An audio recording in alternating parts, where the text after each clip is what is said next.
Mike Royko was a legendary Chicago columnist who wrote for the Daily News, the Sun-Times, and eventually the Chicago Tribune. Now his life is brought to the stage in a powerfully dramatic fashion by playwright and star Mitchell Bisschop, who also plays Royko in this one-man production. And Mitchell joins me now. Good to see you. Good to see you too, Paul. Thank So, you. Mitchell, I just have to start by asking, for those younger than me, because I read Royko every day, but remind people, who was Mike Royko and why is he so famous today? Mike Royko was a Chicago columnist. He worked for the Chicago Daily News, the Chicago Sun-Times, and the Chicago Tribune. He wrote for 34 years, and he wrote 5 columns a week, which is almost unheard of nowadays.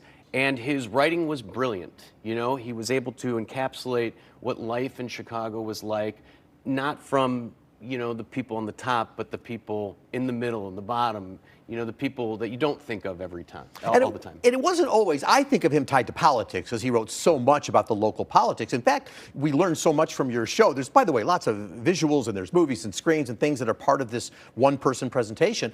But that being said, people forget it wasn't all about politics. He teaches us about the Chicago hot dog, about pizza. He had some gripes with deep dish pizza. Lots of different things. It's not just politics. Yeah, I mean, it was all over the map. It was anything I think that he probably thought would be important to write about that day, you know. So sometimes it was just, you know, yuppies taking over his old taverns and turning them into fern bars, you know, where there's ferns all over the place. Right. And in fact, he spent a lot of time in the Billy Goat. We see the Billy Goat. You have that on set. Oh, yeah. What led you to say, you know, you're this actor, you're well known for so many of the things that you do, you're living out in LA now. What made you wake up one day and say, I'm going to write a show about Mike Royko, which, by the way, the script is essentially his columns. It's his words as you go through it. And by the way, I'm going to play him myself.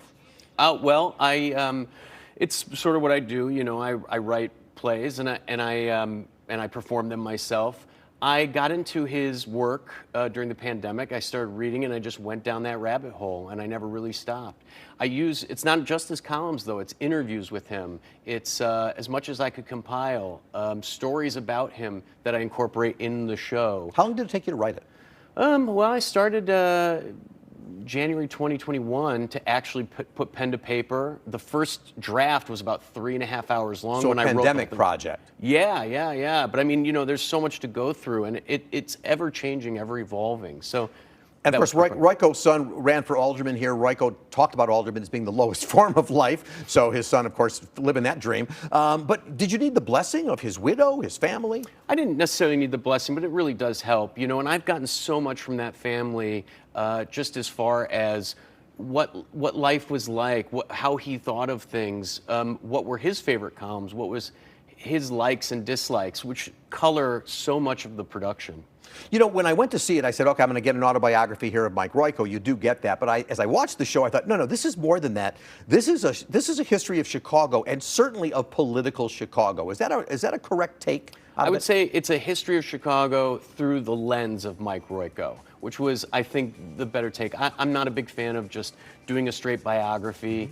It didn't really interest me as much as using the words that he has and telling the story of this city. And a lot of people think Royko was this very conservative Republican because he ends up at the Tribune, which was the reputation of the Trib, certainly in his day.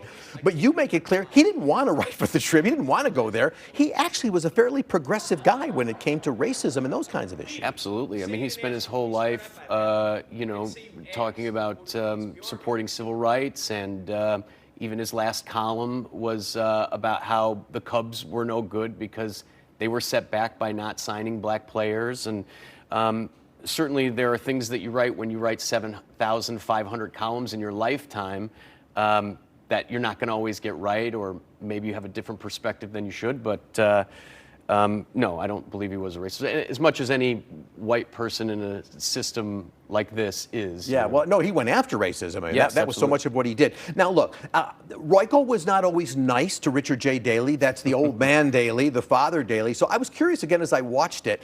Number one, all of his kids are still here. They're still living here, right? John and Richie M. And Bill. Have they come to see it? Do you know if they're coming? Would they want to? And if they called you and said, do I want to see this show involving my father, what would you say? I mean, I would say maybe skip it if you're them. You know, it doesn't, they're not mentioned as much, but, you know, it does go after his father. I mean, his father was, he was the father's, the old man's big adversary, and vice versa. I think he wasn't kind to the old man. So you've had to live with Royko certainly for the last few years since 2021. What would he have thought if you could put your thinking cap on? Mayor Lightfoot, Mayor Johnson, if he were here today writing, do you have a sense of how he would do? They're progressive mayors. What would he have said? It's hard to say because it's hard to pinpoint what Royko would have said about anything today. I think the census cowboy. I won't be able to fact check you, so you can say what you want. The census cowboy, I think, probably would have gotten a lot of good columns out of that. Yeah, I don't know. I mean, it's very difficult to say. I think the state of politics in general, he'd be.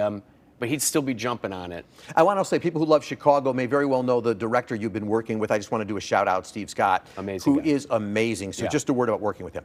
Oh, I mean, amazing. I mean, the kind of performance he pulled out of me, the things that he thought. When you're living with this kind of material for so long and somebody else points something out, you're like, that opens the floodgates, as an actor and as just a writer, oh, we can go down this. And he just knows exactly what he's doing. Pitch perfect. So he took a look at your script and he said, here's the way we got, because the set is wonderful. Oh, yeah. Yeah. He had a lot of, it was a great collaboration with the two of us. Well, congratulations. Great show. I loved it. Thank you so if you much. love Chicago, Thanks, you love politics, or anything, you got to go see it. Royko, the toughest man in Chicago, playing through September 29th at the Chopin Theaters on Division. We will have a link to tickets on our website, WGNTV.com, and we will be right back. Thank you.